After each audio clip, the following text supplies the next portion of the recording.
Milwaukee, una ciudad conocida por sus cervecerías y su encanto obrero. Pero debajo de la superficie se escondía una oscuridad. Un terror que dejaría una cicatriz imborrable en su alma. Esta es la historia de Jeffrey Lionel Dahmer, el monstruo que acechaba las calles de Milwaukee. El nombre de Dahmer se convirtió en sinónimo de maldad. Era un depredador que se aprovechaba de los vulnerables, atrayéndolos a su red de horror. Sus crímenes, un grotesco tapiz de asesinato, canibalismo y necrofilia, conmocionaron al mundo. Era un maestro de la manipulación, un rostro encantador que ocultaba una mente consumida por la oscuridad.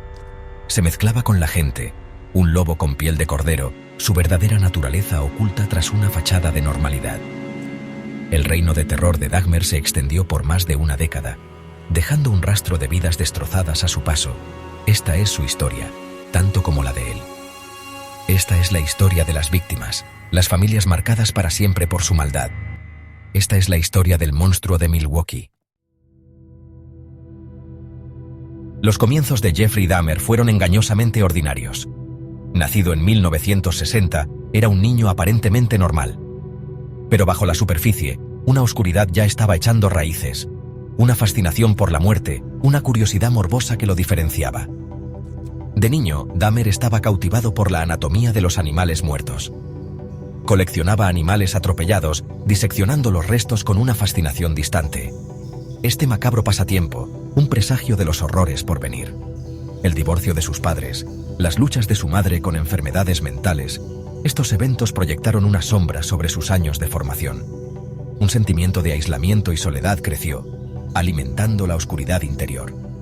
En su adolescencia, la fascinación de Dahmer por la muerte se había transformado en algo más siniestro. Fantaseaba con el control, con poseer los cuerpos de otros. Sus deseos, antes latentes, comenzaron a agitarse. El chico se estaba transformando, pedazo a pedazo, en algo monstruoso. 1978. El verano después de su graduación de la escuela secundaria. Dahmer, a la deriva y consumido por sus oscuros deseos, reclamó a su primera víctima, Stephen Hicks, un autoestopista, atraído a la casa de Dahmer con la promesa de cerveza y compañía. Los detalles, escalofriantes en su brutalidad. Hicks, golpeado hasta la muerte, su cuerpo desmembrado y enterrado en el bosque. Una emoción, una sensación de poder invadió a Dahmer. Había cruzado la línea, probado la sangre, y no había vuelta atrás. Los años que siguieron fueron una mezcla de alcohol, trabajos fugaces y una creciente sensación de desapego del mundo. Dahmer se alistó en el ejército, pero sus demonios lo siguieron. Dado de baja deshonrosamente, volvió a la comodidad familiar de sus oscuras fantasías. El monstruo interior, despertado por el sabor a sangre, se hacía más fuerte. Le susurraba, lo impulsaba. Los asesinatos continuarían, era solo cuestión de tiempo. 1987. Stephen Tuomi. Otra vida extinguida. El modus operandi de Dahmer comenzaba a tomar forma. Atraía a hombres jóvenes, a menudo homosexuales o de color, a su apartamento, ofreciéndoles alcohol o drogas. Luego, la matanza. Los deseos de Dahmer iban más allá del acto de asesinar. Estaba impulsado por una necesidad de poseer, de preservar. Fotografiaba a sus víctimas, desmembraba sus cuerpos, guardaba recuerdos de sus horribles actos. Su apartamento, una casa de horrores. El hedor a putrefacción impregnaba el aire, un testimonio de la depravación que se desarrollaba en su interior. Pero para el mundo exterior, Dahmer seguía siendo un enigma. Un hombre tranquilo y discreto, su verdadera naturaleza escondida tras una máscara de normalidad. Los asesinatos continuaron, cada uno alimentando la oscuridad que lo consumía. Sus víctimas, deshumanizadas, reducidas a objetos de sus retorcidos deseos. Jeffrey Dahmer ya no era simplemente un asesino. Se estaba convirtiendo en un monstruo. Sección 5. El horror. Dentro del apartamento. 213. Apartamento 213, calle 25, Milwaukee. Un lugar que quedaría grabado para siempre en los anales de la historia criminal. Detrás de su fachada sencilla se encontraba una cámara de horrores, el epicentro del reino de terror de Dahmer. El aire interior era denso con el hedor a muerte. partes de cuerpos almacenadas en el refrigerador, un barril de ácido usado para disolver carne, cráneos, blanqueados y preservados, se alineaban en los estantes como grotescos trofeos, fotos, polaroids que capturaban a las víctimas en diversas etapas de desmembramiento, cubrían el apartamento, un macabro álbum de fotos que relataba el descenso de Dahmer a la locura. Los vecinos, ajenos a los horrores que se desarrollaban en el interior, se quejaban de malos olores, ruidos extraños.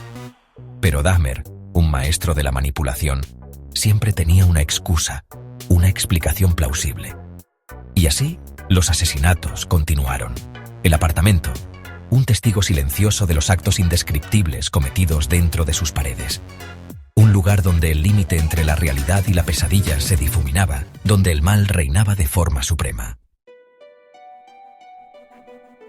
Sección 6. Un ritual retorcido. Cada asesinato, un ritual cuidadosamente orquestado. Dahmer, impulsado por una compulsión por controlar, por poseer, drogaba a sus víctimas, dejándolas indefensas antes de estrangularlas. Luego, comenzaba el ritual. Fotografiaba a sus víctimas, documentando meticulosamente su espantosa obra. Desmembraba sus cuerpos, a menudo guardando ciertas partes como trofeos. Experimentó con el canibalismo, impulsado por un retorcido deseo de consumir y convertirse en uno con sus víctimas. Dahmer buscaba crear zombies, esclavos sexuales vivientes incapaces de abandonarlo. Perforaba agujeros en sus cráneos, vertiendo ácido o agua hirviendo, con la esperanza de destruir su voluntad y mantenerlos a su lado para siempre. Sus intentos eran toscos, sus métodos alimentados por el delirio y una curiosidad depravada. Los resultados, siempre fatales, sus víctimas, reducidas a objetos, marionetas en su macabra fantasía. Con cada víctima, Dahmer se adentraba más en el abismo de su propia locura. La línea entre la realidad y sus retorcidas fantasías se difuminaba, y sus actos se volvían cada vez más depravados. Sección 7. La danza del diablo. Tracy Edwards, un nombre unido para siempre a la caída de Dahmer. En julio de 1991, Edwards logró escapar de las garras de Dahmer, con las muñecas aún esposadas. Detuvo a la policía. Su historia tan horrible, tan increíble, que los oficiales inicialmente la descartaron. Edwards insistió, llevando a la policía de vuelta al apartamento 213. Lo que encontraron allí conmocionaría al mundo. El hedor a muerte, las polaroids, los restos humanos. El reino de terror de Dahmer había terminado. El juicio fue un frenesí mediático. El mundo observó con horror cómo se revelaban los detalles de los crímenes de Dahmer. Fue retratado como un monstruo, un asesino en serie caníbal que se aprovechaba de los vulnerables. Dahmer se declaró culpable pero loco, con la esperanza de escapar de la pena de muerte. El jurado, sin embargo, rechazó su declaración, encontrándolo legalmente cuerdo y responsable de sus actos. Fue sentenciado a 15 cadenas perpetuas consecutivas, un total de 957 años de prisión. La justicia, a los ojos de la ley, se había cumplido.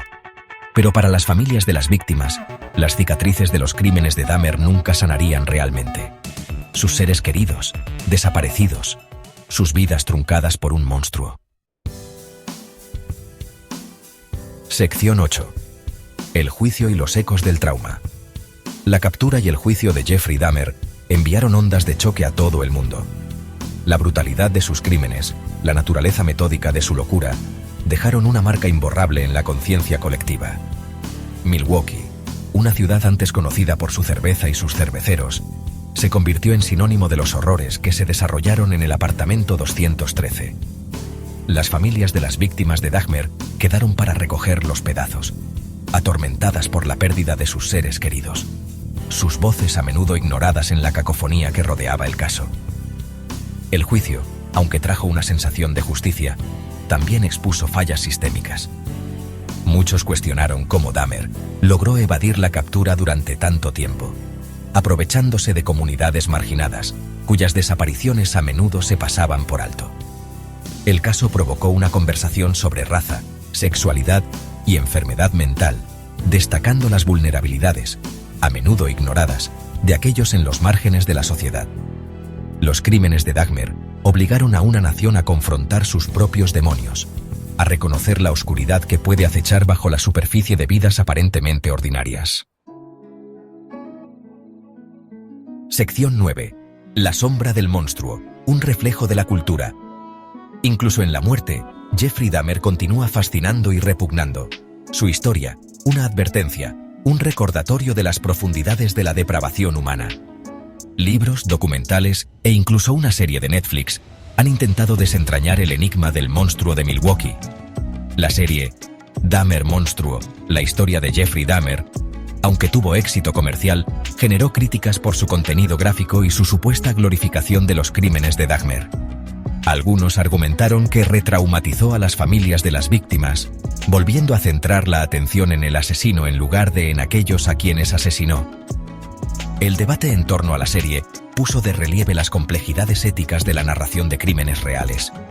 ¿Cómo nos relacionamos con estas historias horribles sin explotar a las víctimas?